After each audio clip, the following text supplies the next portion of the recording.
He stood at the gate with a kitchen knife saying he's going to stab police. Crime is on the rise. Armed with an axe and a machete. Trying to break into 2 separate houses. But cometh the hour. More units, more units. Cometh the Interceptors. Get on the floor! Out and running. We're riding with West Yorkshire's elite. Alongside their pursuit drivers. Contact, stand by. On target with their firearms unit. In the air with their eye in the sky. Off and running. This is the front line in the fight against crime. Get on the ground! This is Po.lice Interceptors. I cannot believe we get paid to do this. Yeah. Coming up, Turn the engine off! one of the most epic pursuits in Interceptors history. Speed currently 80 miles an hour. Involving a Porsche. Vehicles ahead, I'm trying to put a box on it. He's just determined to kill someone tonight, isn't he? 8 police cars. I'm going to go past, come across, car 2 will try and get a near side block on. And the Interceptors' eye in the sky. He's going to be going northbound onto the M1. Bringing carnage to the roads of West Yorkshire. And putting officers' lives in danger.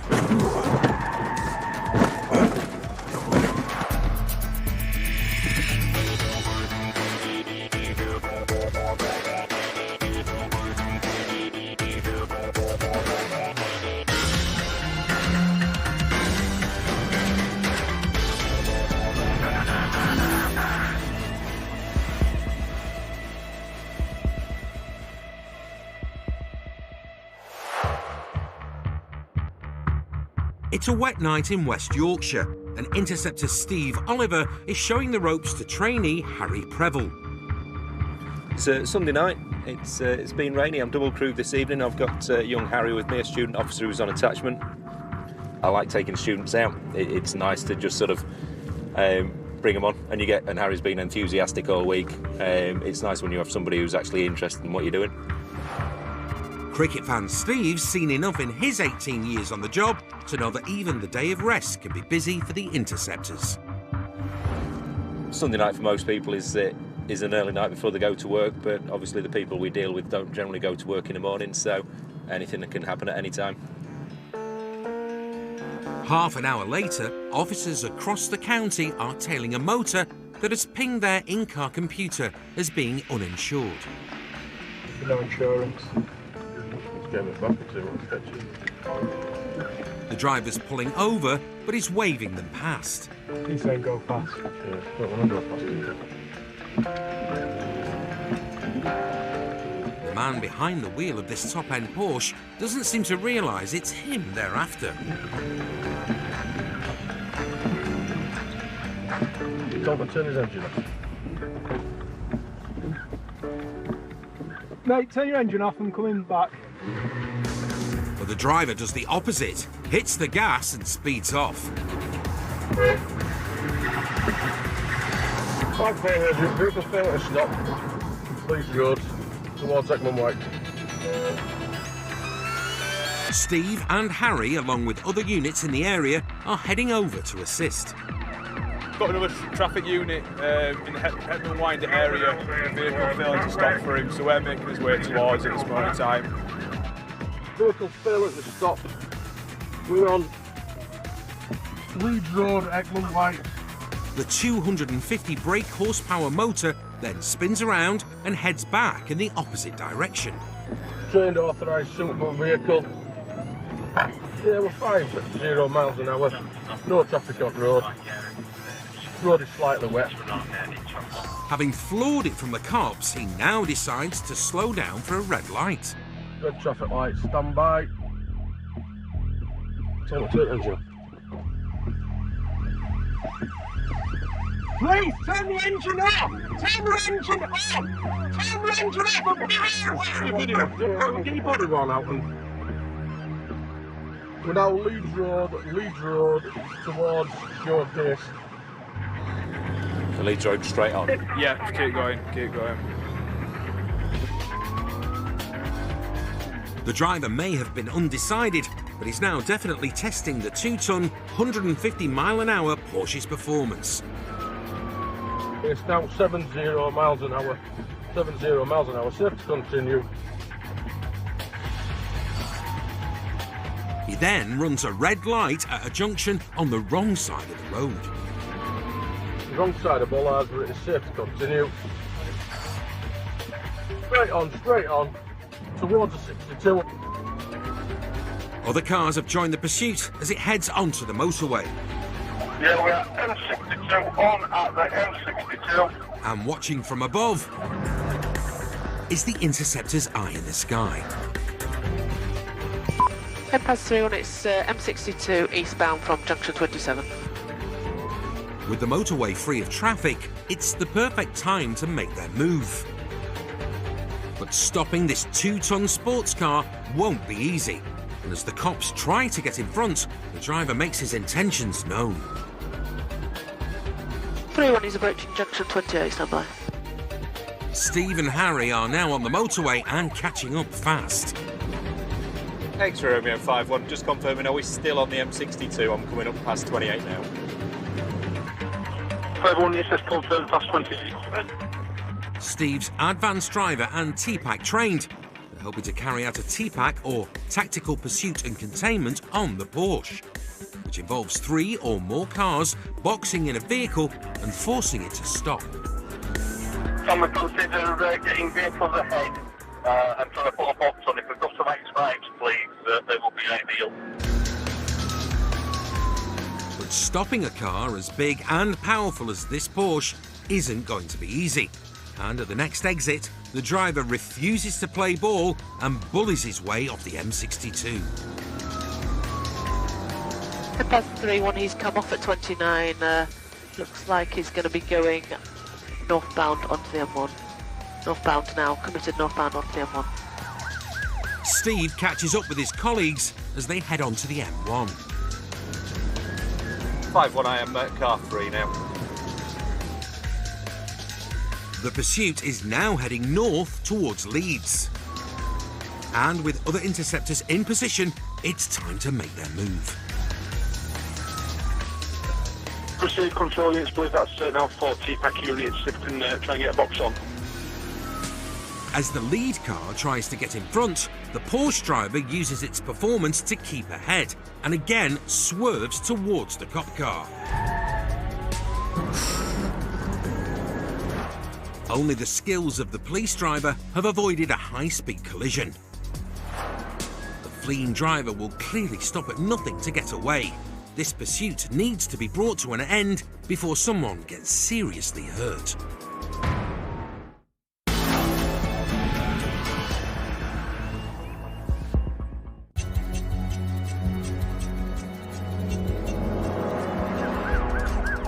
The Interceptors are in a high-speed pursuit of a Porsche 4x4, which was pulled for having no insurance. Please, turn the engine off! Turn the engine off! After a series of stops and starts, Slowing down and trying to wave us past. through the town of Heckmondwike, It's now 70 miles an hour. Safe to continue. the driver headed onto the motorway, Yeah, we're at M62 on at the M62. where he tried to take out one of the pursuing cop cars. Steve Oliver and his colleagues are hoping to box in the Porsche and bring it to a stop. But with a car this big and powerful, it won't be simple. 5-1, I'll take car 2. Whoever's in DZG, if you take car 1, you're the bigger car. I'll pull alongside you. I'm coming up right now. As they try to put the box on, the 4x4 boots it up to over 100, undertaking on the hard shoulder. But the driver slams on the brakes as the cops catch up. Try and get it on now. He seems to be toying with them. The cops don't know what this erratic driver will do next, but once again, he hits the gas and speeds away. He then leaves the motorway at the next exit. 3 he's off at junction 5, And he's going right, Tunstall Road towards the A61 roundabout. 3 it's not 1. It's not 2, not 3. He's taken the 4th. He's turning back onto the M621 in the opposite direction. The driver's done a full circuit of the roundabout and gone back onto the motorway.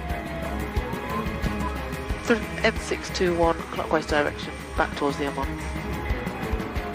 Steve's now lead car in the pursuit, and as he gets close to the Cayenne, the driver slows down once more, this time to throw something out of the window. They take advantage of the slower speed and attempt another stop.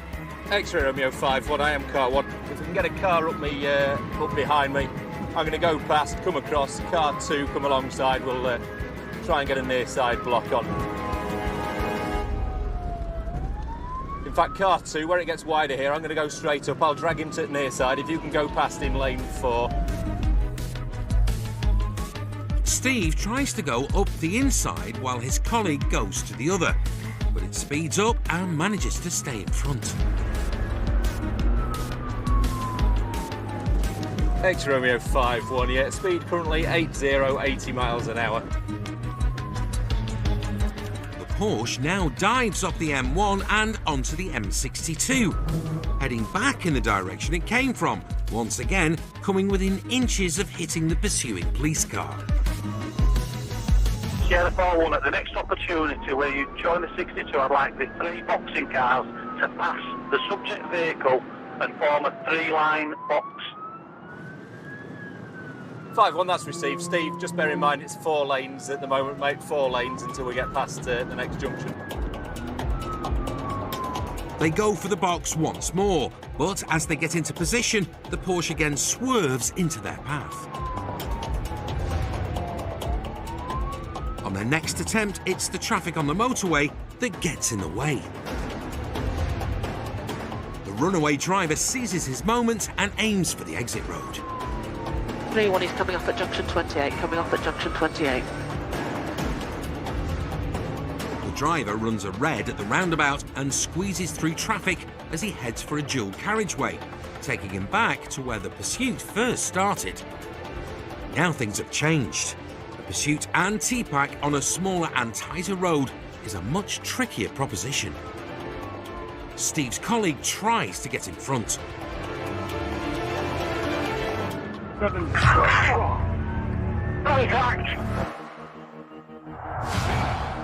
the driver rams him off the road. Ready cable, airbag deployed.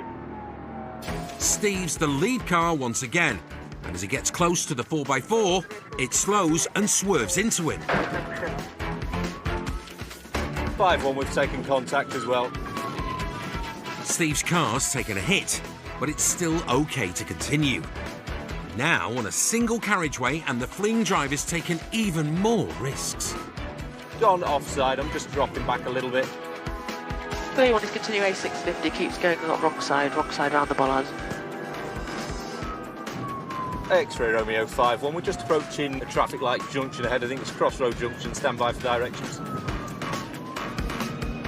Approaching red traffic light, stand by.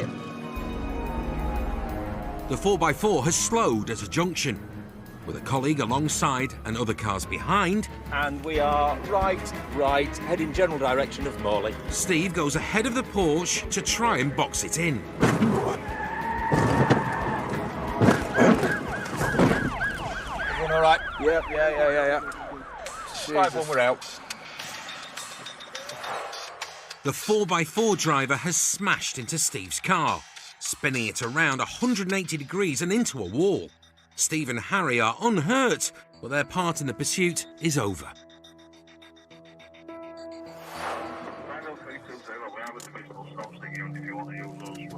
All right. Yeah, sound.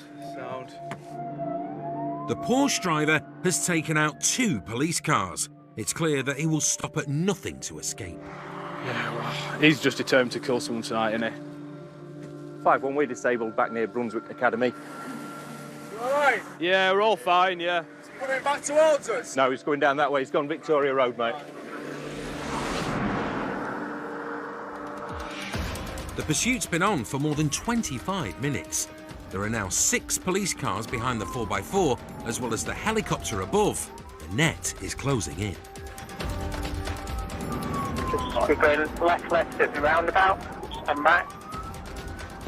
Head past 3-1, it's still the A643 Victoria Road. You've got 6 units behind you, 6 units behind the vehicle. 50,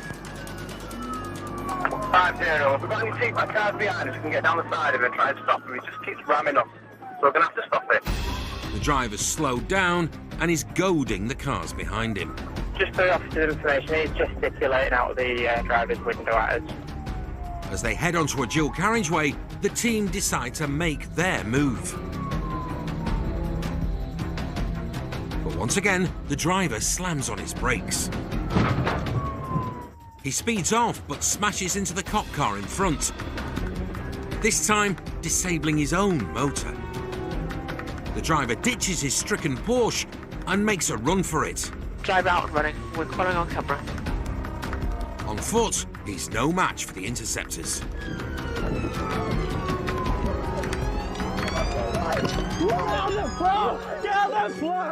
And half an hour after he was first lit up, they finally have him in cuffs. Male is detained. It's Beeston Ring Road, Junction Elland Road. Is there a car to put him in? We've got a car that works. This way. So, you know, look, I'm going. Get in the car. Excuse me, I'm going. Put your feet in the car. Student Officer Harry certainly had a taste of what life as an interceptor can be like. First experience, really, of that kind of pursuit. It was interesting, to say the least. I could see him all the way through a pursuit. He didn't care. He had his arm on the window looking out. He looked so casual. And it just shows you with his intent how dangerous it can be for police officers. Steve's seen most things in his 18 years on the job, but this has been one of his toughest pursuits ever. You'll have seen through pursuit we've dropped back at certain stages, we've come forward at certain stages, and we've tried to put the box on when it's been safe to do so, or as safe as it can get. We can't be ramming vehicles left, right and centre off the road. It's dangerous. The driver in this case is clearly no respect whatsoever for the law or for anybody else around him. And I would hope, assuming that he's found guilty at a later stage, that he'll be getting quite a lengthy custodial sentence so that he can think back on what he's done. The dangerous driver has been taken to the Nick. He's being dealt with by Interceptor Richard Whiteley, who was also involved in the pursuit. You apologise? I think it's a bit too late to apologise now, pal, isn't it? It's not too late, never too late. Police suspect he's under the influence of something. What have you taken? Look, it's blood here. What have you been taken? OK, I want you to do a breath test for me, OK? See if you've got any alcohol in your system. OK? Who's chased me now? A lot of people have chased you. You've had half of West Yorkshire Police chasing you. Take a deep breath and blow into that for me. Take a deep breath and blow into that like you're blowing up a balloon. Blow. Blow. Keep going, keep going, keep going, keep going, keep going. Thank you, stop. 0 on that one. There's no alcohol in his system, so Richard tries a different test. Right, this is a drugs wipe test, OK? Have you taken any drugs recently? Any? I'm asking you. Have you taken any? OK, stick your tongue out for me. Open your mouth. Stick your tongue out. You're going to stick your tongue out and let's do this. No. You're not going to do it, OK? The driver seems unaware of the seriousness of what he's done. Yeah, I have. And I'm driving, chasing you at 130 mile an hour and I've got 3 kids to go home for. You could have pulled in at any time, OK? So don't start saying if I've got kids or not, OK? Because I want to go home at the end of the night. The suspect, who was driving his girlfriend's car, was taken to hospital for a checkup before being returned to the cells. He was later convicted of failing to stop for police, dangerous driving and driving while disqualified and with no insurance. He was sentenced to 14 months in prison and banned from driving for 5 years and 7 months once his current disqualification ends. No action was taken regarding the suspected driving under the influence. It just beggars belief that somebody can be in that state and willingly get into a vehicle and drive the way he's done, putting countless people at risk, including myself. That vehicle's capable of over 150 miles an hour. It's nearly 2 tons of vehicle. The way that we saw it driving, it was swerving, it was nearly colliding with all the police cars. It's written 3 police cars off. These people need stopping and stopping quickly.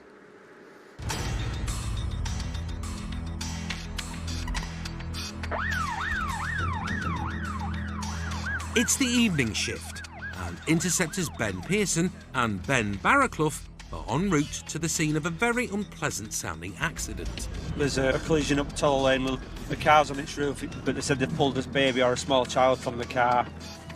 When there's small children involved, obviously they like to get there quicker.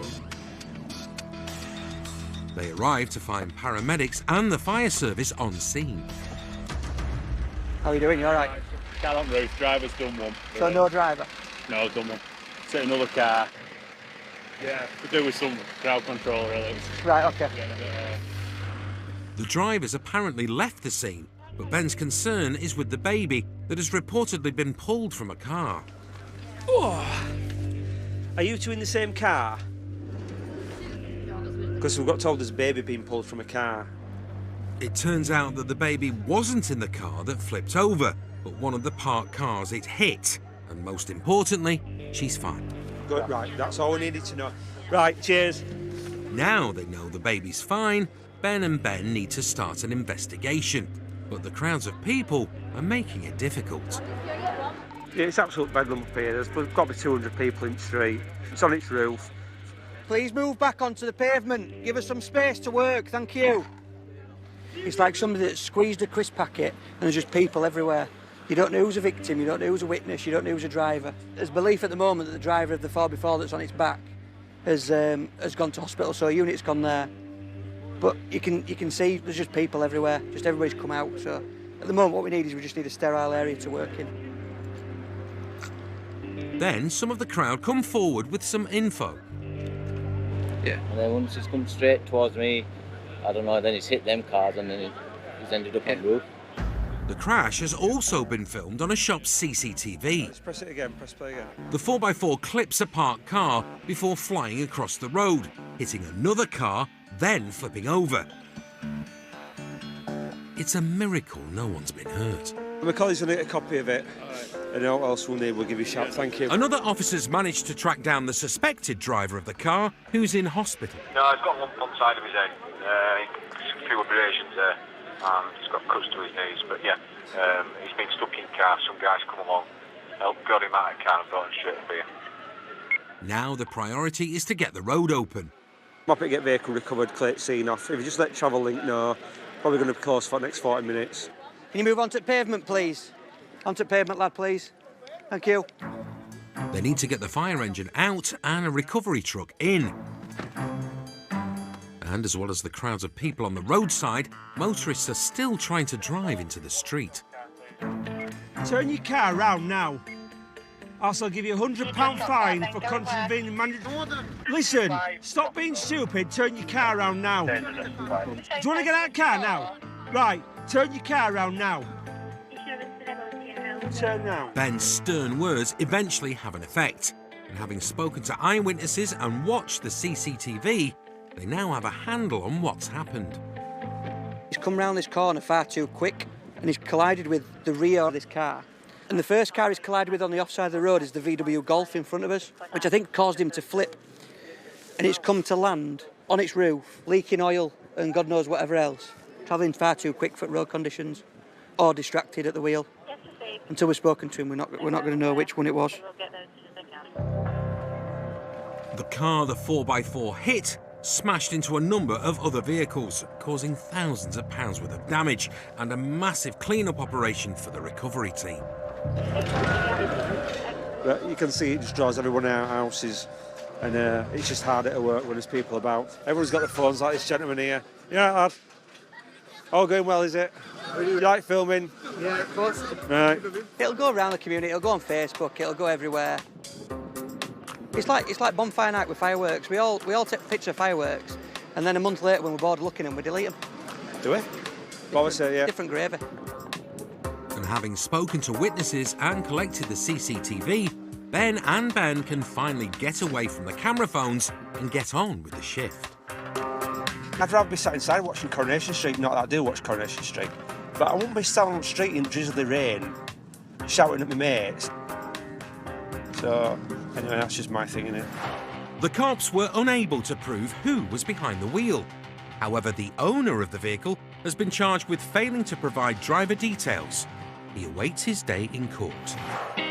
People just treat roads like a racetrack. They're just not bothered. No one's bothered really, and we're doing the best we can, but people don't want to be educated, people don't want to listen. So anyway, I'm going to go home and have a bag of chips.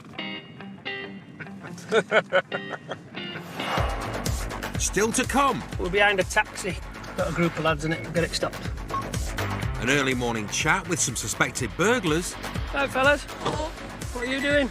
Going for a little drive? And a late night stop in Leeds. Come on out. You had a drink, haven't you?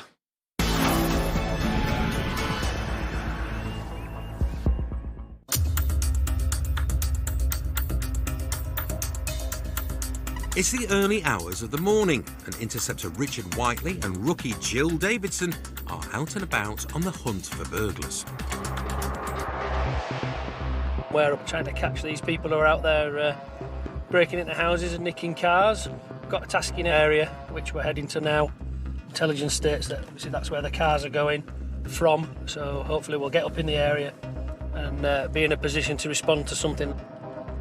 We've just got to be in the right place at the right time. Richard's favourite cop film is the Will Smith classic Bad Boys, and it sounds like there's a few out and about this morning. Just come up to an area called Wetherby. There's been 2 reports of somebody trying to break into 2 separate houses, trying to steal the vehicles. Got a description of a car, got no reg number, no model, just a vehicle at the moment with square plates, stickers on the side of the car. Moments later, a car fitting the description drives past. Hello. Here we are. An unmarked unit's tailing it, but if the car is full of burglars, they'll need reinforcements. We're behind a taxi coming out of Bramham with plates on the side, a silver estate. Got a group of lads in it, we'll get it stopped.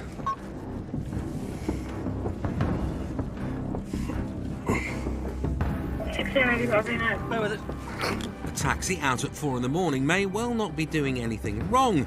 Given the reported burglaries nearby, it's definitely worth stopping. Hi, fellas. What are you doing?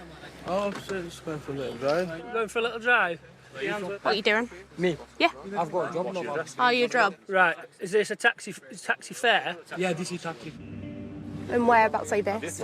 Bradford. So the taxi's from a company in Bradford, which is a good 20 miles away. Again, not necessarily illegal, but certainly suspicious. So what brings you to Collingham then, and Bramham? The suspect's story is taller than the Empire State, but a search of the boot delivers another explanation. We've got a widescreen TV, a load of jewellery. So the reason that I'm searching is we've had reports of some burglaries ongoing in the area. So we're just checking for anything that might be used. The search of the suspects and the rest of the car uncovers some interesting items. You've got keys to a Jaguar on him? Yeah, well, they could come for burglary. There's Oh, yeah, screwdrivers and all absolutely. sorts. Yeah. £50 that. Don't see many of them. Oh. It's empty. He's denying knowledge of it though, he's saying his mate's just thrown it in. One gentleman's got some keys to a high-performance Jaguar. They don't live locally, so they're not just coming back or going anywhere. We've got a number of items in the boot. We've got a flat-screen TV, loads of jewellery, screwdrivers, gloves under the car seats. So looks like we've got the little team that were doing the jobs that we've all been come to the area for. Might as well lock him up for burglary. Yeah. Richard's colleagues are at one of the houses that have been broken into only a few miles away. Do they know what make a telly it is? Just to belts and braces. Lovely, mate, great stuff. They haven't got a Jaguar on drive, have they? Yeah, there's been a bit more development. We've got some units up at one of the addresses. The UPVC door lock has been snapped off. My officers have gone into the address and the large TV is missing from the house. There's a large TV in the boot of this car. There's a VW Passat, I think, on the drive, and one of the males that we've got has got some VW keys. So maybe they were going to give it a bit of time and then go back to the address. But certainly lots of questions to be asked by our officers in the morning. The suspects were taken to the Nick for questioning. All 3 passengers pleaded guilty to burglary. The front seat passenger was sentenced to 30 months in a young offenders institution. The second passenger was sentenced to 27 months in a young offenders institution. And the other passenger was given an 18-month detention training order. No further action was taken against the taxi driver. Whilst people are asleep, we're out working, and hopefully people can see that we are actually catching these criminals that are about causing misery. People are going to wake up in the morning, find the television nicked, possibly a Jaguar nicked, and fortunately on this occasion we've struck gold and we've caught them in the act, which is always nice. It's what pubbies enjoy.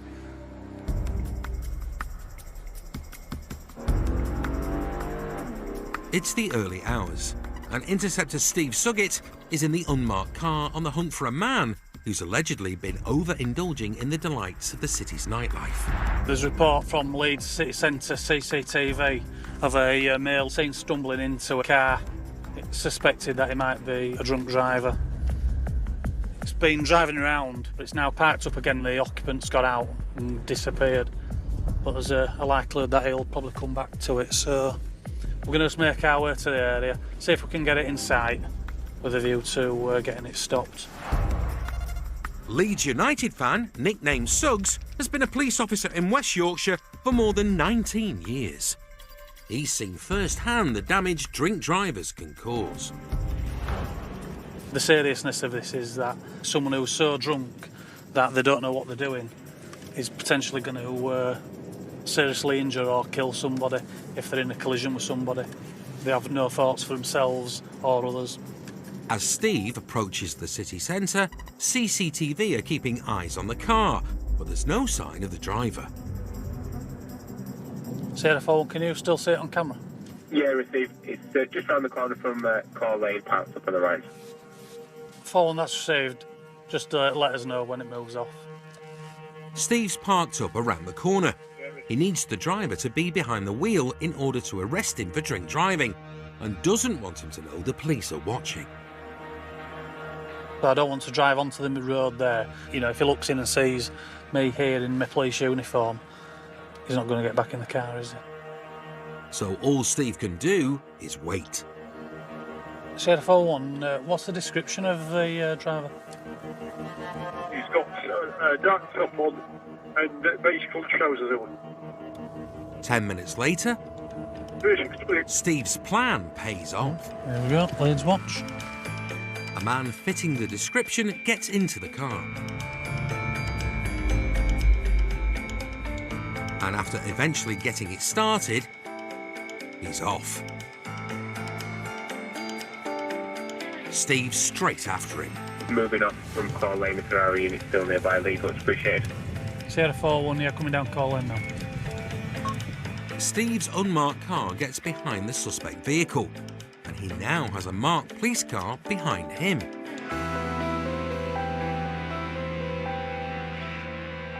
His plan is to box in the car, avoiding any possibility of a pursuit with a drunk driver in the busy city centre, so he needs to wait for a third unit to arrive.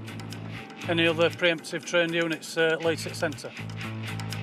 Another car's nearby, and it soon joins Steve. It's time to make their move. I'm just going to see if we can get a stop. We've got a couple of units behind us. At the next set of lights that go red, I'm going to try and get in front of him. If they are, he can just take up the rear. And as the lights ahead turn red,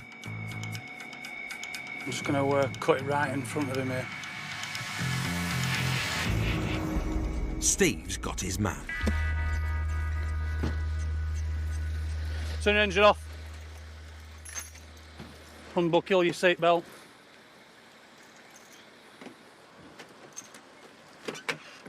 Come on out. Yeah. No problem. You had a drink, hadn't you? Just come and have a seat over here. Sit in there. The bloke reeks of booze, so once he's shifted his car, Steve breaks out the breathalyzer. I'm going to conduct a breath test with you, OK? Thank you. How much have you had to drink? Literally 8 pints. Just a pint, have you? A pint of what, please? Beer. What, sir? Beer. Beer, yeah. Which beer? Strong beer, medium beer? What? Do you know? I can't recall. Okay. Okay, have you done a roadside breath test before? I believe so, yeah. Okay, all I need you to do is blow through the tube until I tell you to stop. I'll hold the machine, okay, I'll just hold it there. I'll have to hold it, you just blow through it.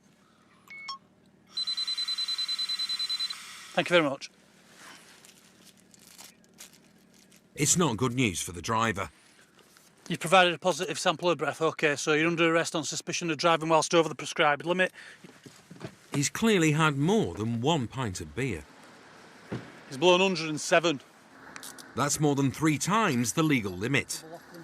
As soon as I looked at him, I knew he were well gone. Got him out of the car, he's a bit unsteady on his feet. Got him in there, I can smell alcohol on his breath, so I've put him on a breath test machine. He's blown 107 at the roadside, which is really high. It's been a textbook stop. Quick, efficient, and most importantly, safe.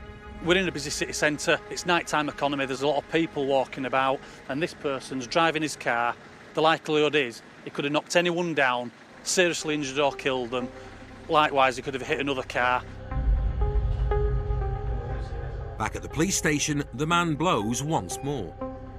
You hold this, but don't cover the top, just hold it down the bottom there, that's it, and in your own time. And once more, he's over the limit. Okay, there's no surprises there. You've blown a lower reading of 98 micrograms of alcohol in 100 millilitres of breath, okay, which is more than double the limit. Okay, so you will be charged with an offence of drink driving and you'll have to appear at court. That's more than 1 beer. The man was later convicted of drink driving. He was given 200 hours community service, ordered to pay £170 and banned from driving for 4 years. Luckily we got to him first and stopped him from driving, but it's going to hit home now. All the knock-on effects of drink driving for that one moment of madness, really. He could have quite easily left the car at home, got a taxi or public transport, and all for the sake of a few drinks in town and then driving home.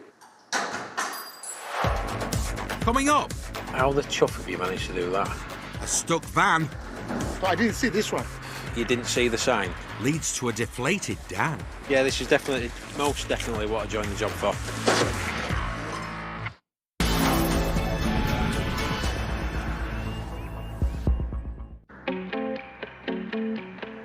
Out on the evening shift are interceptors Dan Robson and Tom Powell, who are on their way to an unusual road traffic collision. It sounds as though somebody has misjudged the size of the vehicle that they're driving and has somehow managed to wedge themselves underneath the billboard.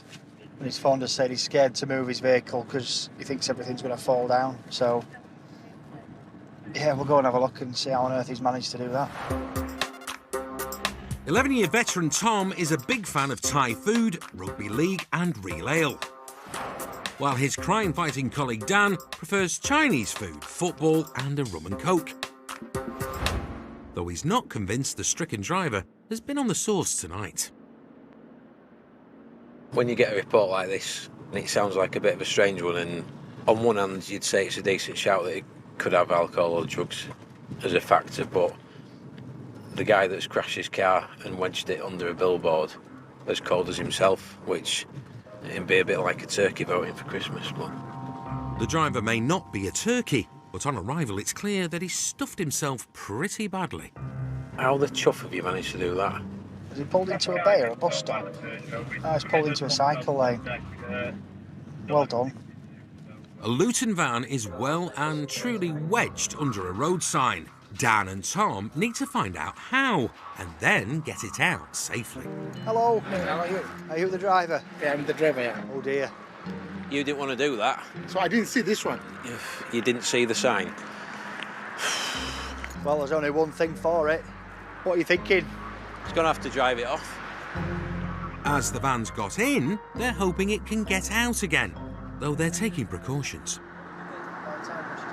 We'll have to stop traffic in case it decides that it's going to come down, won't we? If it's going to fall, it's only going to fall this way, isn't it? Yeah, yeah. What I mean is, it's not going to fall into the house. You've said it now. Tom moves the police car to block the inside lane in case the sign falls over. Well, yeah, we'll see what happens, but we'll stand back.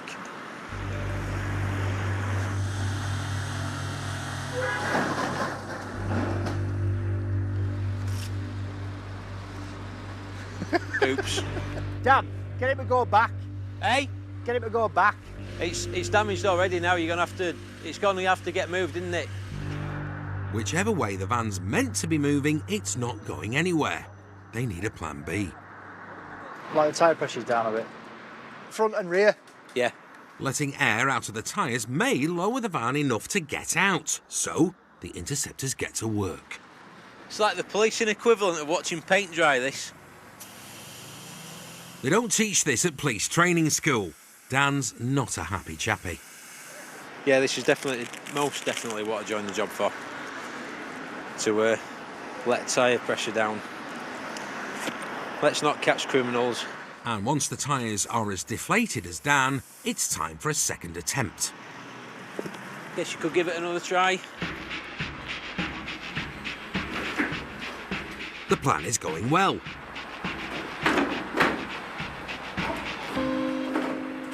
But there's another sticking point. The problem is there's some down rods on the sign, and he's got the cowling at the front, and it's tucked down behind that front cowling, which is like the final little piece. They're going to need to be totally flat, these, aren't they? I'm not so sure we're going to get enough clearance letting the tyres down to be able to get it beyond that, to be honest. I think we might have to leave it where it is and get some professionals out. I won't be stood anywhere near that sign when he tries has another go, put it that way.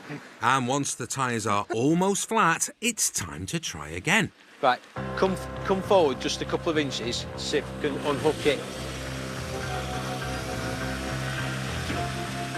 Right, now try going back again. Go on, keep going, go. Right, just make sure you're not going to hit anything that side now. The van's finally unstuck, and the neighbours are impressed. I was upstairs in my bedroom with my mate. We were just listening to Will Smith. You know, all of a sudden we just had a big bang. I think it was a good job. Yeah, a very good job. The firemen came. The firemen came. They stood around and had a look around, you know, and then they just left it. They couldn't be asked. And then here, these lads came, glued on, made them take pressure out of tyres, and that's it. Job's a good one. Good on you. We're going to go back to listen to our Will Smith now. While the onlookers return to boom, boom, shake, shake the room, the Interceptors finish off with the fresh prince of bad parking. He's obviously come here with good intentions. He's done what he thought was the right thing, which was to pull off what is a busy carriageway, so not to inconvenience other motorists, and he's misjudged it. By the looks of that, by about 4 inches. So, I assume you've spoken to your bosses. Oh yeah. Oh yeah. I take it they're not very happy. Yeah, they're not very happy, yeah. Definitely, because it's my fault, but I didn't see this one. And you missed the 12-foot sign? I missed because I was busy. It's not very conspicuous, though, is it? And it's not like it's lit by a street lamp either, but I can see how you managed that. And Dan's decided that, just like his van, the driver's suffered enough damage. We're not going to make it any worse for you by giving you a ticket, but very much. Please be a bit more careful. Yeah, all right. I'll do that, yeah. It's all in a day's work for the Interceptors. What a silly Billy. He stood at the gate with a kitchen knife saying he's going to stab police. Crime is on the rise. Armed with an axe and a machete. Trying to break into 2 separate houses. But cometh the hour. Floor unit. Cometh the Interceptors. Get on the floor! Out and running. We're riding with West Yorkshire's elite. Alongside their pursuit drivers. Contact, standby. On target with their firearms unit. In the air with their eye in the sky. Off and running. This is the front line in the fight against crime. Get on the floor! Get on the ground! This is Police Interceptors. It's just another day in paradise. Coming up, Area. I'm going to decamp. time for a not-so-sharp exit.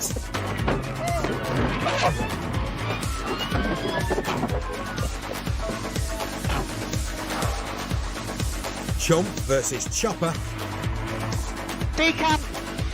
2 out and running. Driver said black t-shirt. And enemies reunited for Benny Boy. Oh, Tommy. Oh, how are you doing? Calm down. Calm yourself down.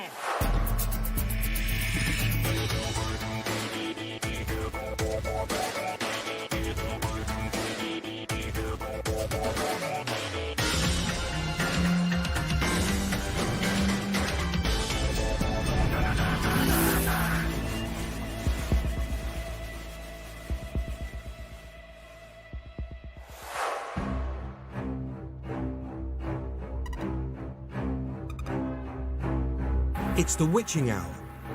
Ghostbusters Nick Priestley and Luke Warren are hunting baddies by the light of the full moon. I don't think werewolves will be coming out tonight, but there will be a couple of monsters, no doubt, lurking around. So we can get a few. While they wait for the shadowy underworld to show itself, an important question needs answering. Do you believe in ghosts? No, I don't think so. Well, they must exist. They must exist. When you die, you don't just go away. That's it. Yeah, well, there's an afterlife, isn't there, I believe, but maybe not as ghosts. There's ghosts. Like Casper. Yeah. Luke may need convincing, and Nick's come armed with the tale of the spectre of Toller Lane Nick. I have seen a ghost, mate, up at Toller Lane. It's not a very good story, actually, but I was actually having a wee. And I was just minding my own business. As I looked in the mirror behind me at 45 degrees, there was a chap behind me. And it were, I looked round and nobody there. But there is definitely a ghost at one of our police stations, Toller Lane at Bradford, 100%. Nick might be wary of ghostly goings-on, but he's not afraid of hard work. He started out at 16 as an apprentice panel beater at the Rover Car Group.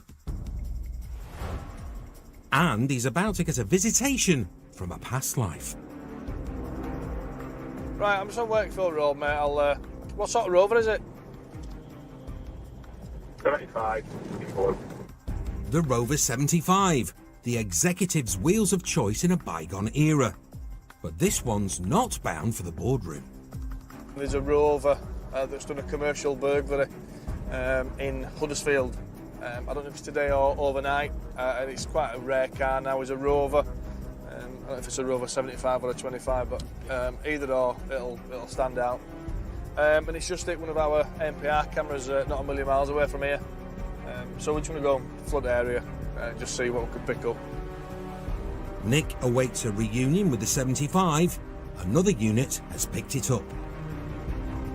79, we've got it. It's going back into Byley. There it is.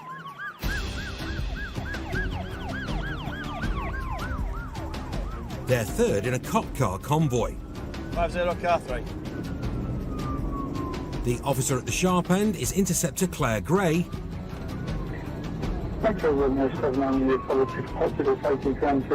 Who's witnessing a turn-of-the-century getaway car being pushed to the limit. Bobby Morney's on, that is at right onto Stuart Avenue. Stand by, the left. Inside are suspected serial burglars. 79, we're just approaching Tom Street now, stand by. Who are playing with fire. He is left, he's collided with a taxi. They'll need Nick's panel beating skills at this rate. The runaway Rover blocks the cops, then ignores the round in roundabout. 79, still continuing down Knowles Lane. We've got 50 miles per hour. Traffic still light and pedestrians. Safe to continue. The 75 isn't known for its off-road ability. 50, stand by, heavy braking. But he's not read the manual. It's just going off-road. It's safe to travel. Just over some grassed area. I'm going to decamp.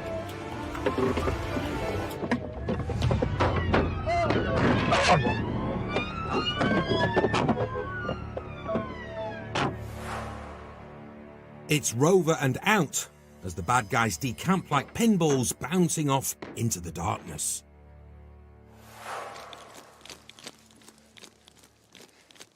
The cops are hot on their heels, but not hot enough. The friends from the Rover have vanished into the night. We've come running down there. There's no one gone down that way. Right. But when they've decamped, I don't know whether they've come down here or gone up there. We've had a bit of a foot chase, but we lost him down in some back alleys. So, a bit rubbish, but we got the car at CSI to examine it up till we find some prints and lead somebody to it. It's not good for us, it's full moons. The full moon seems to have brought out some of the local characters. Get your registration. Definitely. You've no need to drive up grass there, mate. Chase is already over. Wind it in. If that were me, I'd get done for that. So why should you have the right to drive upfield? Because we've got exemptions. He's got no need to drive on this. Yeah, how are we meant to get it out then? What? Are we going to leave it there or are we going to teleport it out? Teleport it out. Oi, oi, oi. First warning, first warning. Yeah, that's exactly what it is. That's exactly what it is. Yeah, not a problem. It won't happen again. Okay, just go and take a seat with me. He might want to impress his friends with his vocabulary, but insulting an officer is an arrestable public order offence. What's all that about? Not mate, just what's your attitude about? Big mouth and all that. Is it really appropriate for this time of night? Is it? Yes or no? Really. Do you think it is? Did you? Does that make it all right? Didn't say it was all right. But No. All right, and okay. Just wait there for us. All right, no problem. While the swearwolf cools off in the car, Nick's reacquainted with an old friend. It's a lovely car, mate, isn't it? Imagine taking this out at our showroom when it was brand new. Lovely. That's a bit of walnut. Bit of class. What is it? It's a Rover 75, mate. It's a gentleman's conveyance of choice. But this one wasn't conveying any gentleman. So there's a number of screwdrivers just in the front seat passenger and in footwell, which obviously tools that they will have been using whilst out committing crime. So we'll get those recovered forensically, see if that can lead us to any possible suspects. See if we can find out who was driving the vehicle as well. Swearwolf has returned to human form, and Nick's no longer being called a... Oi! Oi! Oi! He's now got a more family-friendly nickname. See you later, sausage. But he can't resist a parting howl. Oh, what's he swear? Look at him. Now, is that me being a bald dinghy or him being a bald dinghy? You bald dinghy, Bobo? I've got a full head, so I'm all right. Oh, well. Clearly not talking about it. They're just wanting a reaction, aren't they? You know, and he can say whatever he wants. We're not bothered, but one lad overstepped the mark. He started calling us this and that, and he just, you know, you can't do that. It's midnight, people are out watching, there's even kids about, you know, and it's calling us unsavoury. And I personally don't mind. You know, I don't care. Call me what you want, but not shouting it so all and sundry can hear. It's just a bit offside, but you're used to that. It doesn't matter what you're doing, they're just playing up because they can. It is what it is. Welcome to paradise. Yeah. The Rover turned out to have been stolen in a burglary and was returned to its owner. Inquiries as to the driver and passenger are ongoing. Still to come, a jog in the park for Harry the human megaphone. A disturbing haul for the pit team. We just never know what we're dealing with, and it can be quite frightening. And a handy haul belongs in the glove box. Oh my lord.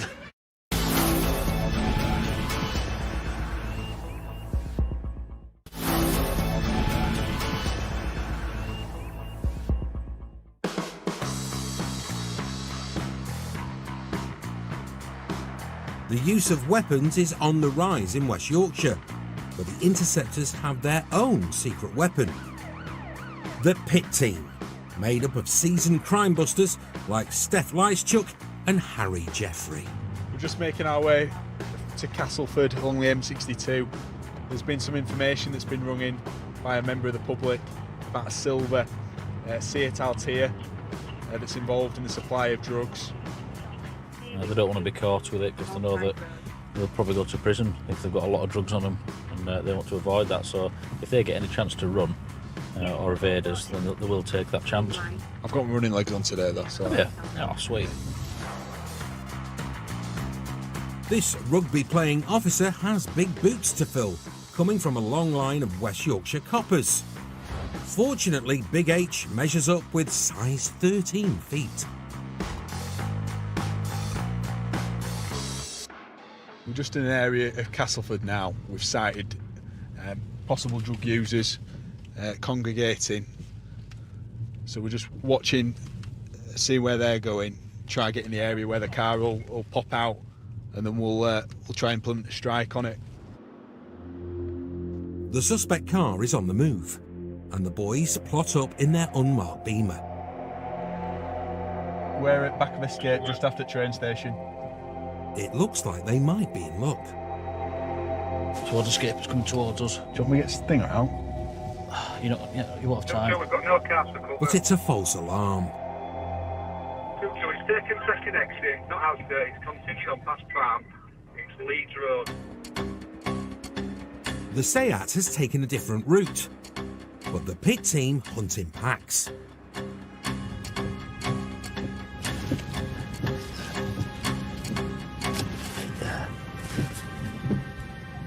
Oh, come on.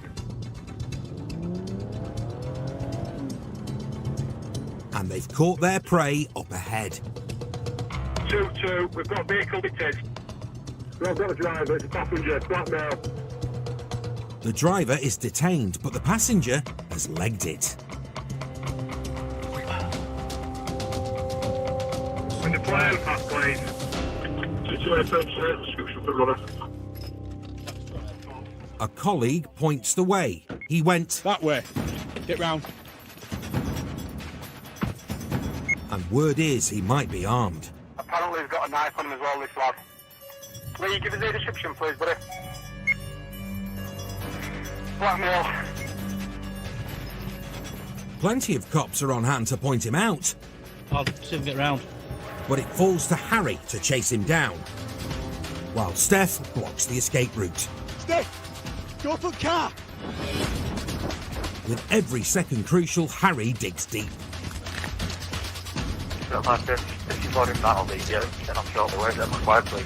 He spots a man matching the description casually walking along. There you are! Nice try. The suspect could be carrying a knife. Give us your hand. Keep your hands out, Ricky. Put your hands out. So he's going straight into cuffs. Where have you been running from? I think I got this mail. Lee, can you get to me? Harry, if you can stay with him, I'll get him with you as soon as we can, and then we'll get the dog. Enter the cavalry. Fozzie's with me. Hand double lock these, mate. Have you got a knife in your pants?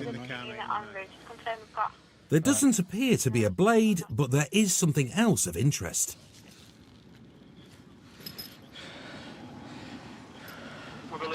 This lad's got a large wedge of cash on him. The boys think he might have dumped something nearby.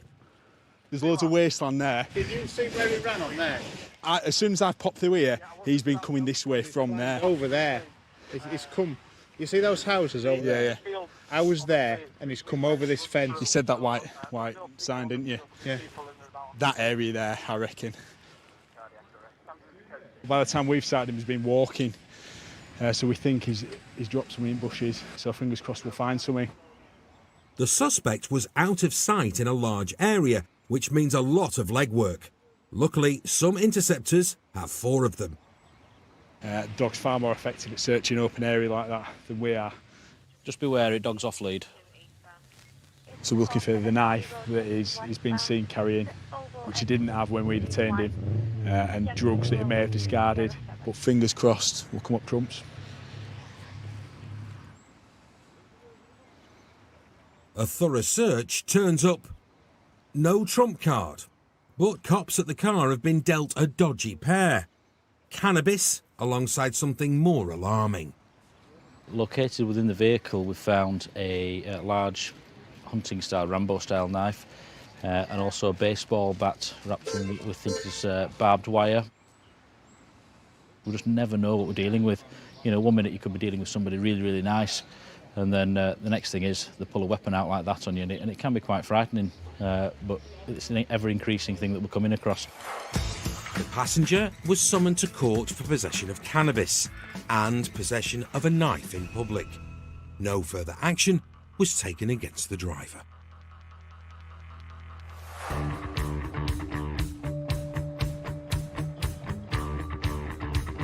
It's all going off in Leeds, with multiple cops pursuing a runaway hatchback.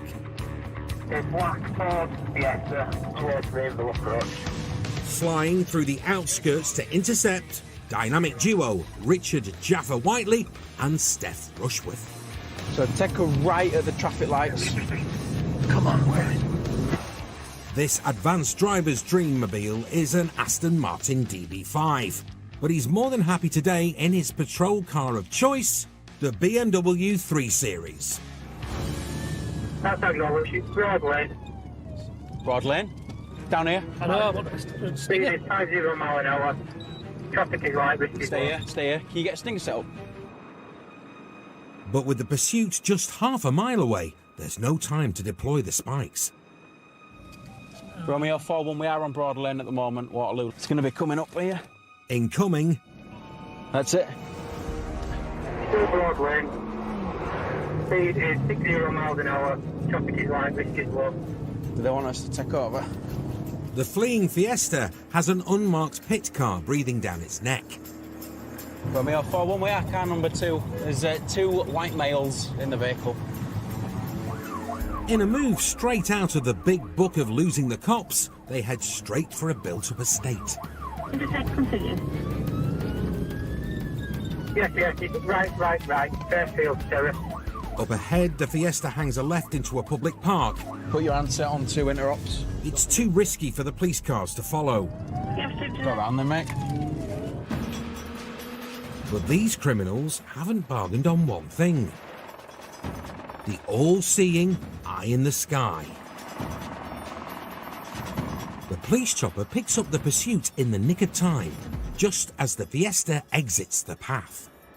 At past 2, when we have visual with him, is now heading towards Fairfield Crescent, back onto left, Fairfield Crescent, and then it's done a right, Fairfield Lane, which is a dead end. They're on a road to nowhere, but could be planning a decamp. Jaffa puts his foot to the floor to catch up. Go around, take your next left down here. First right.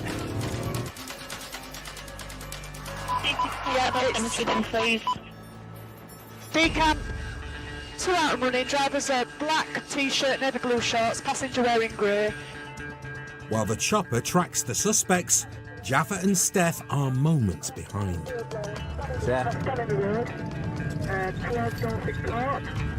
Over there. Can you drive round? Let me just take keys front car.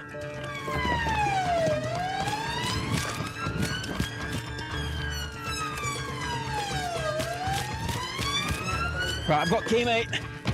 Now the hunt is on for the runaways. The suspects have split up, so the chopper tracks the driver. Yeah, it's back out onto Stanley Road and is heading in the direction of Hoff Lane, I believe it is. And in a game of boy racer versus helicopter, there's only going to be one winner. Yeah, he's handing himself in, he's on his knees, Stanley Road, 340, Stanley Road. I've got 2 officers approaching him now. That is your driver. Pit team officers arrive on scene with the passenger in tow as well. It's a full house. Passenger was wearing the light-coloured clothing. We'll go back to the car. With both teenagers captured and in cuffs, they return to the Fiesta. 4-1, we'll go back to the car. Can we start recovering? Bit of excitement for you. They looked about 15, did them kids? Put some gloves on, we'll search it. Yeah. Yeah, we've just been involved in this pursuit around Bramley. Could I check the chassis number, please, and the reg number of the vehicle? While Jaffa checks if the car's stolen, Steph gives it the once-over. And there's a body part in the back seat. Fortunately, it's plastic. Don't know what that's for. Oh my lord. Gotta hand it to you. Yes, that's the one. Give him a big hand. Fake fingers aside, the car's clean. But is it a thumbs up or down for Jaffa's work behind the wheel? What do you reckon for Jaffa's driving, Steph? 7.5 out of 10. It's a 7.5 because all I had to do was follow after the car in front. Cheeky stuff. At least I can drive. And the icing on the cake? Yeah. Well, it's stolen. Stolen? Turns out the car that we've just been pursuing is a stolen car. So even nicer. Two caught, helicopter, 2 detained, stolen car recovered. So yeah, even better job now we've got that information. The driver, caught red-handed in a stolen car, was fingered for dangerous driving and no insurance. He got 8 months in a young offenders institution, suspended for 2 years, 24 months supervision, 100 hours of unpaid work, and a 2-year driving ban with an extended retest. The passenger was cautioned for possession of a controlled drug. Still to come, a repeat drink driver blames everyone apart from himself. That's what ABS cost me. You've just wiped my life out. And another happy customer for Benny Boy. Nothing. Yeah, nothing, bro. Nothing. Nothing. Don't put me like that, mate. You're nothing.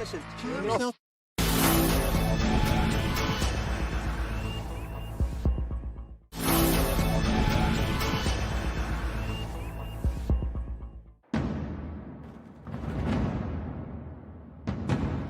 Although drink driving has dropped over the past 3 decades, over 200 people are still killed in drink driving accidents every year. And some offenders never learn. You do get people that are repeat offenders, and you just think, why? You've been caught once before, why would you want to do it again? You know, you lose your licence and you potentially lose your liberty, so what's the point in taking that sort of a risk? I don't think these people ever sort of think to themselves, well, what if a drink driver hit a member of my family and killed them? People have a drink and think they're indestructible.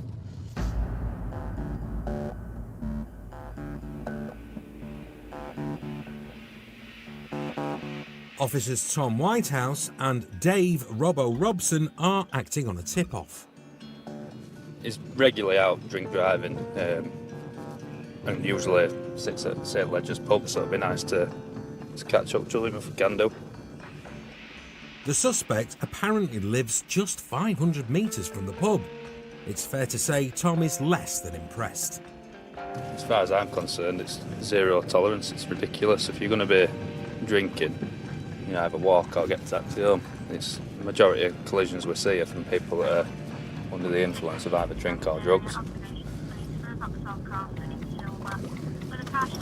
The pub's just here on left-hand side, that's it. I don't know what they are. The tip-off looks legit. There we go, yeah, that's van. It's now a waiting game. Yeah, if we plot up in car park or nearby there. Whereabouts? On side street here, we could, because it comes this way.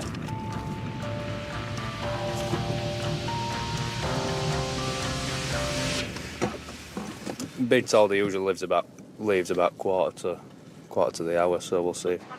And that's only minutes away. I'd start looking now, I think. If the suspect clocks the marked police car, he might choose a stroll home instead. But it's perfect timing. Is that it there? Yeah, there we go. Oh, look. Perfect. This driver is suspected to be under the influence. They waste no time in pulling him over. Go.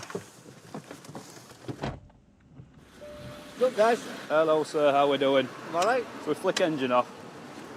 Do you want to take a seat back of our car, mate? Go on. Just drop sig for me, pal.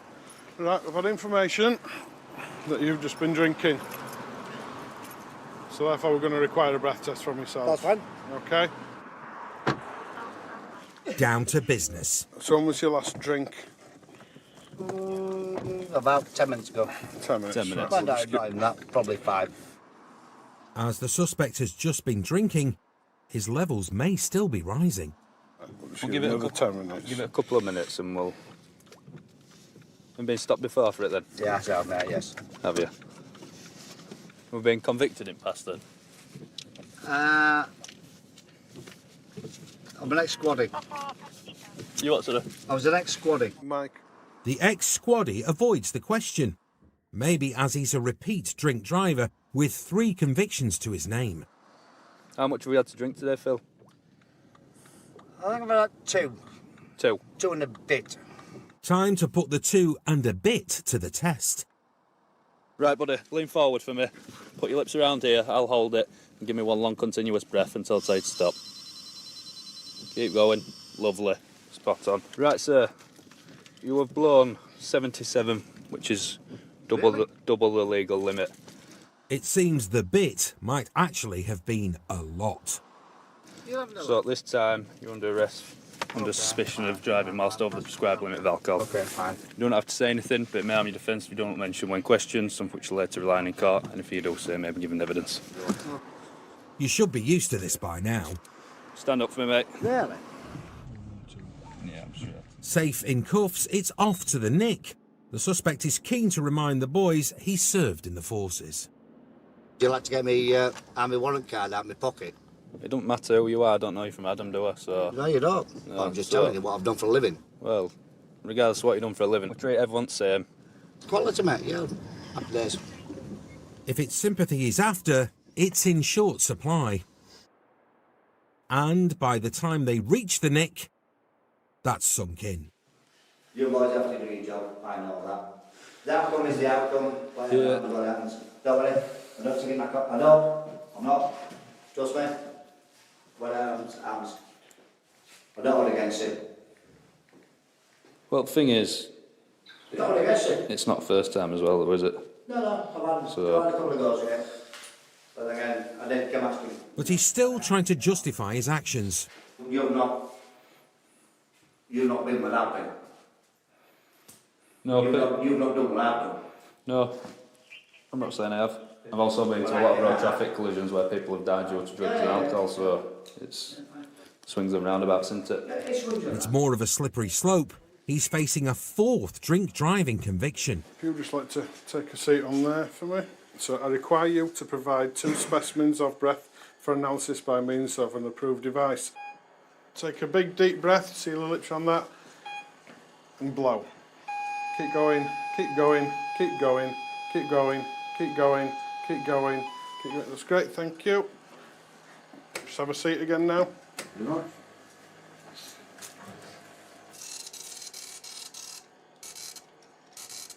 Please tell me not. The legal limit is 35. Results are in 2 readings. First one's 81, second one's 79. So you're over the limit. Which one? More than double, in fact. 79. On 3? The 2 and a bit has been topped up to 3, but Robbo isn't buying it. Just goes to show there's more in his system than what we first thought. It's going up. It says he's had 3 pints. It's been over double. I think there'll be a bit more. All this to avoid the 6-minute walk home. That's the end of my business. That's the end of basically 10 lads that work for me. Obviously, I'm going to now go to court. I'm going to lose his licence. I'll probably go into jail. Obviously, because I did it before. If that's what 3 beers cost me, you've just wiped my life out. All right. You just take your Trust shoe me. off. Take your shoe off, please. Thank you. But you're going to lock up. But you're going to lock somebody up that's got more medals at home than you can put on the sticker. Thank you. Thank you. He's back on the blame game, but needs to take a long, hard look in the mirror. He had everyone to blame but himself, didn't he? But at the end of the day, no one's forced the beer down his neck. No one's forced him to drink and drive. You'd think he'd learn after the first time, never mind second, third and fourth. So no sympathy for him. The suspect pleaded guilty to drink driving and was disqualified for 18 months, with £85 CPS costs and a £90 victim surcharge. Right, let's go find another.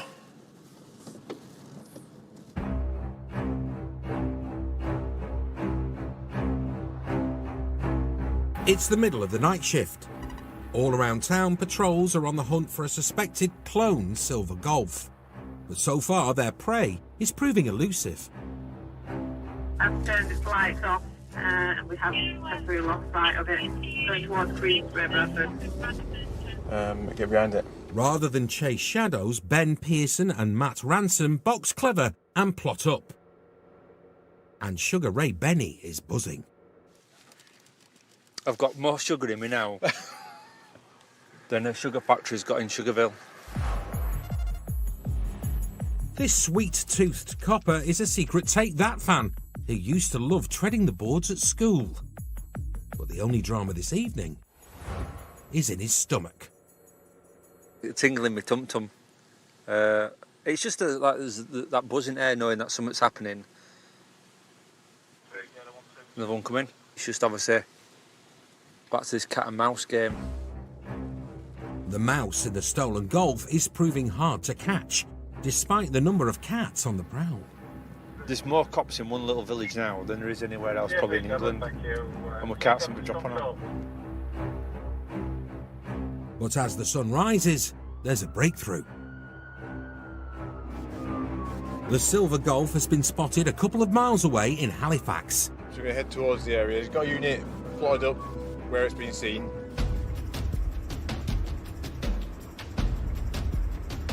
Benny Boy is keen not to miss the welcoming party. That's a lot past to us now. I'll thank you. A district unit is already on scene. Yes, that's my colleague. We're just pulling him now. Whereabouts is it? Scoot around. The suspect is still in the Golf, and Ben bowls over for a proper Yorkshire hello. Hey, that's all driving now. Hiya, pal. Who's it right? No. This copper comes bearing gifts. He's going to put some jewellery on you. Putting jewellery on me, man. Why? Right, because first of all, we're going to search you. Search me for what? Well, you're going to be getting locked up, pal. For what? Well, first of all, it's a stolen car. Stolen from where? Ilkley. The lad denies stealing the car, but he can't deny what's down his trousers. Right. He's been searched. There's obviously that down his pants. Yeah. It's a bag of cannabis. Do you want us to hold that? We'll search the car for you. There's another discovery in the car. Do you want a rubber cosh? Thank you. Front passengers. What? What's your name? Hold on. The suspect tries to use his mobile and kicks off when stopped. Just grab by phone. You're not allowed to just grab by phone. You're nothing. Yeah, you're nothing, bro. You're nothing. You're nothing, bro. Don't put me like that, mate. You're nothing. You're nothing, bro. You understand? Get off them. Nothing. Nothing. Chuckles is in no mood to chill. Nothing. What are you doing taking my shit off me? Well, she locked up, pal. Stop about. Calm down. Calm yourself down. Calm down. Do you understand? Tell me, bro. You understand me? Yeah. You can't bully me much. Not bullying you. Don't work with me, Charver. Do you understand? They do not work with me much. They don't work. Listen, you felt the power, mate. Get off the cuffs now. Okay. He's clearly agitated, but Benny Boy uses his 20 years' experience to defuse the situation. He's done it because you are getting aggressive with him. What's your name? Tom. Tom. Yeah. Tom, at this point, are under arrest. His name now rings bells. Oh, Tommy. Hello. Yeah, How are you doing? yeah. You've changed, Yeah. haven't you? You do know me, yeah? Yeah, you've changed, haven't you? What? Ben's dealt with this lad before and manages to calm him enough to hear the charges. You're under arrest on suspicion of theft of a motor vehicle. It's a nicked car. Right. Right. Possession of cannabis. Right. Right. You're going to know me for possession of cannabis? Well, yeah, because I can't have actually. Right, Thomas, do you want to step out, Cal, mate? And possession of an offensive weapon. What offensive weapon? There's a cost. Is this the van for him? Koshgate relights his fire. Right, Thomas, there's a cost. What cost? Thomas, there's a cost. What cost? Look at me. There's a No, cost. ain't no cost. Thomas, there's a Don't cost start making charges up, you. Right, Thomas. There is no Thomas. cost. Right, anything else on you? Oh, down the middle of your pants. No, hold on. Right. Just come over here to the van then for us, pal. Just time for a quick catch-up. I haven't seen you in what, 15 years, 10 years? Been a long time, hasn't it? Where have you been? Getting out of trouble. Right. Up there, lad. Before a trip into the van, Benny Boy again acts as peacemaker. Because how you been? That's the only reason. What? Your one's been aggressive with me, bro. Listen, Your I'm one's not being- grabbing on me. But it's like dealing with a broken record. Grab me. I haven't grabbed If you. you come grab me. I haven't If you grabbed you, come grab Thomas. me. Come. I don't care about uniform. If No, you no, come grab I know me. you don't. Exactly. Right. You come grab me, bro. Exactly. Let's leave it another 15 years to hook up again, yeah? Angry little man, isn't he? It's been a long shift, but with a successful end. Bye, guys. See you later. Bye.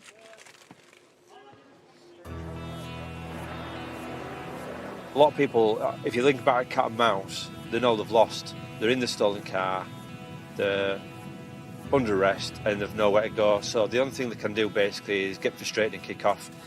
And because we're in uniform, it's just a target for them. But the gentleman, obviously, who we've been dealing with for a long time, that's who he is. He's been on our radar for ages. So yeah, it's just bizarre sometimes how they can go from nothing to 10,000 feet in 2 seconds. And his free fall continued back at the Nick with the discovery of cocaine. Angry Man was found guilty of possession of Class A and B drugs and was ordered to pay £170 in costs. No further action was taken on the suspected theft of the car and offensive weapon. The Golf was returned to its owner. Still to come. Why are you not wearing your seatbelt? I'm just taking it off. Ben's BS detector is off the chart.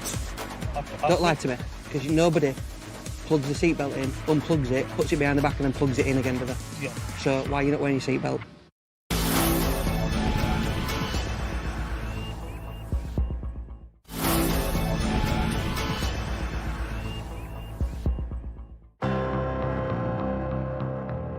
An Interceptor's chief aim is to protect the public.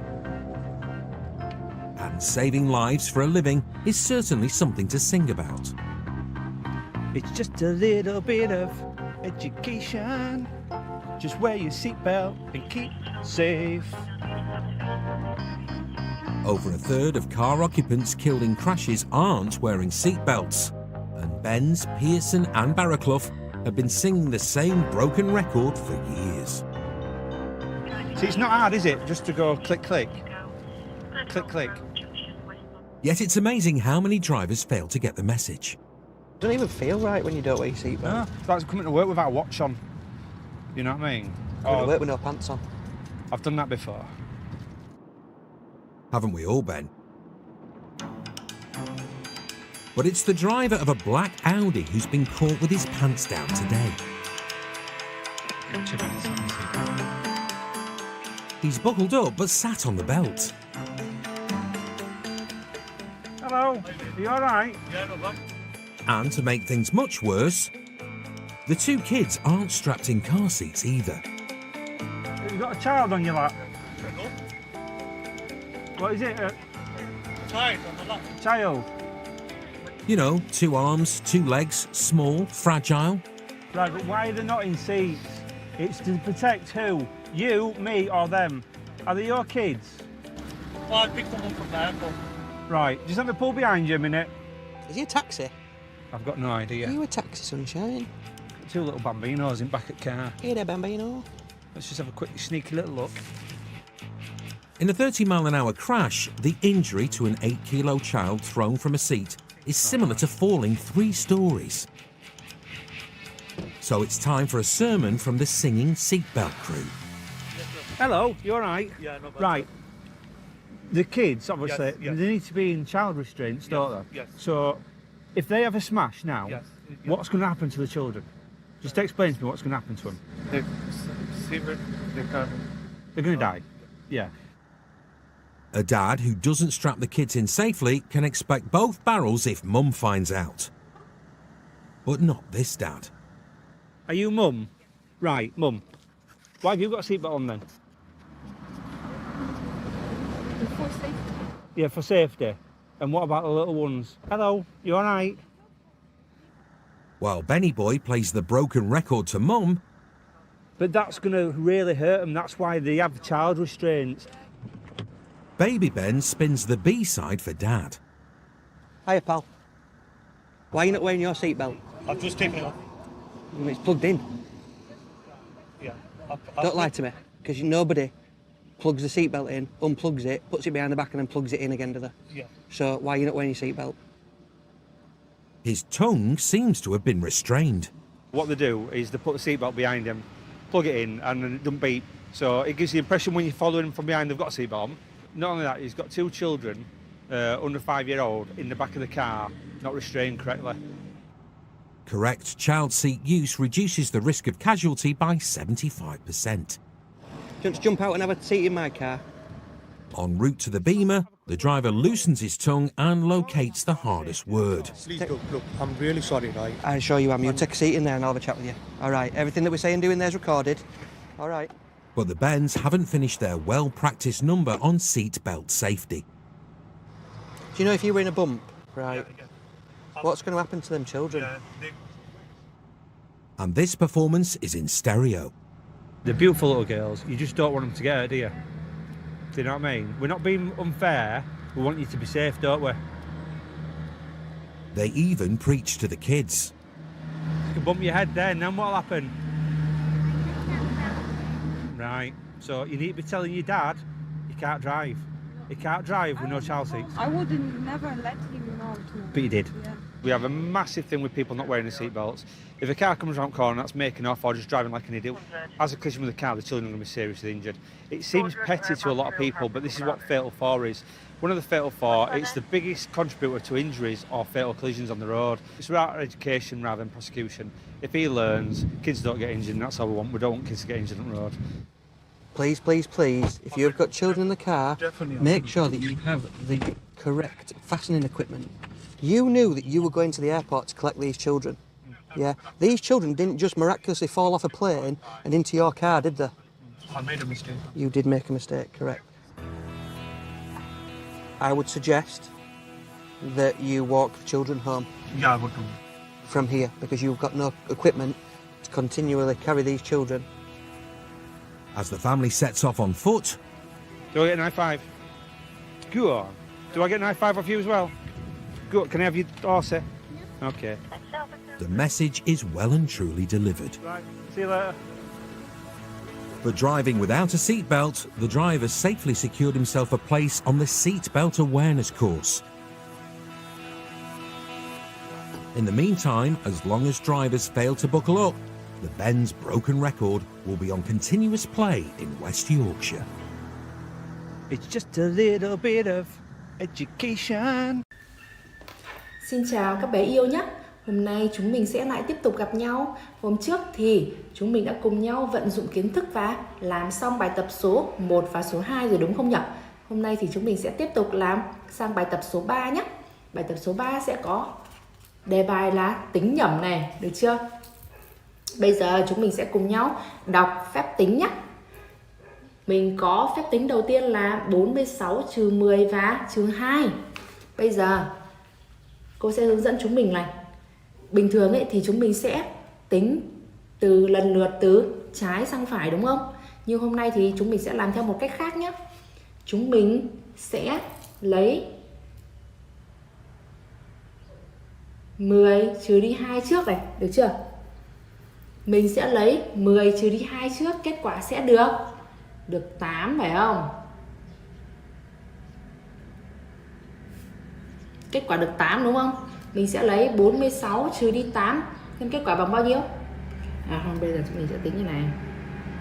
Đây, cô sẽ hướng dẫn lại nhá. Chúng mình thấy nhá, đây là phép trừ đúng không? Bây giờ cô có phép trừ là 46 trừ 10 trừ 2 này. Bây giờ chúng mình sẽ lấy 10 cộng 2 bằng 12 đúng không? Mình sẽ lấy 46 trừ đi 12, kết quả sẽ được bằng bao nhiêu nhỉ? Bằng 34 đúng không? Đúng rồi. Đấy, đây chính là phép cộng. Tương tự chúng mình sẽ nhìn lên bên dưới này đúng không? Phép tính 46 trừ 12 nó chính là phép tính ở bên trên chúng ta vừa tính đúng không? Kết quả sẽ bằng 34 này, được chưa? Tiếp chúng mình sẽ làm sang bên này nhá. 76 trừ 20 trừ 30, được chưa? Mình sẽ có 20 cộng mấy 3 sẽ bằng 23 này, ok chưa? Và 76 mà trừ cho 23 sẽ bằng bao nhiêu nhỉ? Bằng 53. Chính xác đấy. Đấy, tương tự thì chúng mình nhìn xuống bên dưới, nó là 76 trừ 23 cũng chính là phép tính mà chúng ta vừa gộp lại và tìm ra đúng không? Kết quả sẽ bằng bao nhiêu nhỉ? 53. Đúng rồi. Tiếp này, 57 trừ 30 trừ 7. Vậy chúng mình sẽ lấy 57 trừ đi 37 đúng không? 57 trừ 37 sẽ bằng bao nhiêu nhỉ? 37 này được chưa? 57 trừ đi 37 kết quả sẽ bằng 20. Vậy bây giờ chúng mình nhìn xuống bên dưới nha. Đây chính là phép toán 57 trừ đi 37 này, chính là phép tính bên dưới mà chúng mình vừa bên trên mà chúng mình vừa tính được đúng không? Vậy kết quả sẽ bằng bao nhiêu? 20, đúng rồi. Vậy là chúng mình đã cùng nhau hoàn thành xong bài tập số 3 này. Với cách tính nhanh là mình sẽ cộng hai đuôi vào với nhau đúng không? Sau đó mình sẽ lấy số đầu tiên trừ đi. Kết quả ra chắc chắn là sẽ chính xác đúng không? Và bây giờ chúng mình sẽ tiến hành like video và subscribe kênh nha.